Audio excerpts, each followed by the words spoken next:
हाँ तो मेरे प्यारे विद्यार्थियों, कैसे हैं आप सब। उम्मीद कर रहे हैं अच्छे होंगे, स्वस्थ होंगे और एग्जाम की तैयारी में व्यस्त होंगे। मैं ओम प्रकाश मिश्रा और आप देख रहे अपन YouTube channel success study star. तो मेरे प्यारे विद्यार्थियों, आज जो मैं आप सबको पढ़ाने वाला हूँ क्लास 10th का मैथ। और मैथ कौन सा होगा, NCERT होगा। ठीक है, तो प्रश्नावली 8.1 का दूसरा नंबर क्वेश्चन से देखेंगे, क्योंकि पहला बता चुके हैं। ठीक है, यदि आप हमारे चैनल पर पहली बार है तो चैनल को सब्सक्राइब, लाइक, शेयर, कमेंट जरूर करें। तो चलिए ना प्यारा तरीका से सवाल को फोड़ते हैं। चलिए 8.1 का कौन क्वेश्चन है, 2 नंबर है। तो क्या कहा है, आकृति 8.13 में tan p minus cot r का मान ज्ञात करना है। तो 8.13 कहाँ है पिक्चर, वो यहाँ है। तो ये पिक्चर को एक बार मैं एक वाइट पेज पर ड्रॉ कर लेता हूँ। चलिए मैंने वो एक वाइट पेज ले लिया है, आप लोग जैसा कि देख रही हैं। चलिए, तो आप लोग जानते हैं ये एक्सरसाइज कितना है, तो आप लोग कहिएगा 8.1 है सर। क्वेश्चन नंबर कितना है, तो 2 है। चलिए एक समकोण त्रिभुज बना लेते हैं, जैसा कि पिक्चर में बनाया गया है, बिल्कुल सीधा। चलिए जिस तरह से पिक्चर बनाया गया, इसका नाम है, ये है P, ये है Q और ये है R, और ये है समकोण जिसको 90 डिग्री कहते हैं। ठीक है बोलो। अब देखिए ये PR यानी कर्ण का मान दिया हुआ है 13 सेंटीमीटर, लंब का मान है 12 सेंटीमीटर। तो सबसे पहले तो QR निकालेंगे, जिसको हम आधार कहेंगे। तो सबसे पहले इसको क्या लिखेंगे बुआ लोग, सबसे पहले लिखेंगे हल। क्या लिखेंगे, हल। उसके बाद क्या लिखेंगे, दिया है। इसके बाद क्या लिखेंगे बुआ लोग, दिया है। क्या क्या दिया है गौर कीजिएगा। आप लोग यहाँ देखिएगा तो PQ का मान दिया है 12 सेंटीमीटर, लिख लीजिए PQ इजकल टू 12 सेंटीमीटर।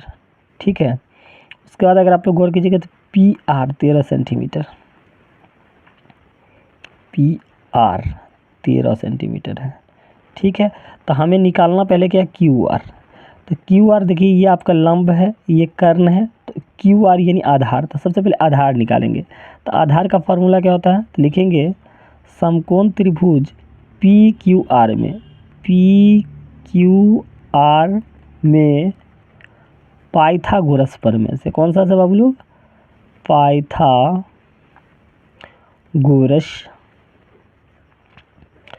प्रमेय से। तो पाइथागोरस प्रमेय क्या होता है आप लोग को पता है। अभी हमें निकालना, आधार निकालना है, तो लिखेंगे QR स्क्वायर, स्क्वायर हट जाएगा तो आप लोगों को पता है रूट रो आता है। चलिए अब यहाँ पर कर्ण स्क्वायर जो बड़ा रहता है उसको पहले लिखेंगे, तो कर्ण स्क्वायर माइनस लंब स्क्वायर। ठीक है, स्क्वायर यहाँ पर होता है ना, आपको पता है आधार स्क्वायर बराबर होता है कर्ण स्क्वायर माइनस के लंब स्क्वायर। तो स्क्वायर हटा तो रूट चढ़ गया, और सब तो आपको पता है, क्योंकि यहाँ कर्ण की जगह 13 था तो 13 डाल दिए, लंब की जगह 12 था तो 12 डाल दिए। ठीक है, चलिए आगे 13 का स्क्वायर कितना होता है, तो आप लोग को याद होना चाहिए 169 होता है, माइनस 12 का स्क्वायर कितना होता है, तो आपको याद होना चाहिए 144 होता है। अब 169 में से 144 को घटाइएगा तो आपको आएगा 25। कितना आएगा, 25। अब 25 किसका स्क्वायर होता है, तो आपको कहिएगा 5 का। तो इसका मतलब QR का मान पता चल गया, कितना है, 5। ठीक है, अब चलिए बाबू लोग ये पता चल गया। तो अब हमें क्वेश्चन कहा है जे tan p और cot r का मान निकालना है। तो लिख लेंगे tan p minus cot r।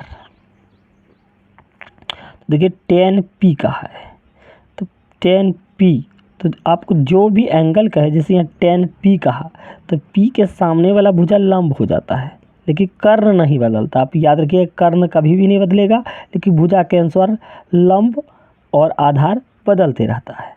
तो यहाँ आपको गौर कीजिए, यहाँ tan p कहा था, p के सामने ये 5, क्योंकि tan का फार्मूला था लंब बट्टा आधार। तो लंब क्या हो जाएगा, 5 हो जाएगा, और आधार तब क्या हो जाएगा, 12।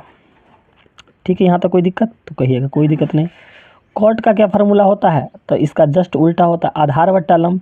तो R कहा है, तो देखिए R है। ठीक है, अब ये R का है, तो क्या है इसका फार्मूला हम बताएं, आधार बट्टा लंब। आधार बट्टा लंब, तो आधार हो जाएगा आपका फिर 5 लंब क्या हो जाएगा 12, क्योंकि सामने वाला भुजा लंब होता है, आर के सामने वाला है ना, तो ये लंब हो गया। ठीक है, तो ये भी 5/12 है और ये भी 5/12 है, तो कट जाएगा। तो यहाँ भी 1, यहाँ भी 1, और 1 में से 1 जाएगा तो क्या आ जाएगा, 0 आ जाएगा। तो उम्मीद कर रहे हैं सवाल पूरी तरीके से बन गए हैं, और अच्छा लग गया हो तो चैनल को सब्सक्राइब, लाइक, शेयर अवश्य करें। धन्यवाद।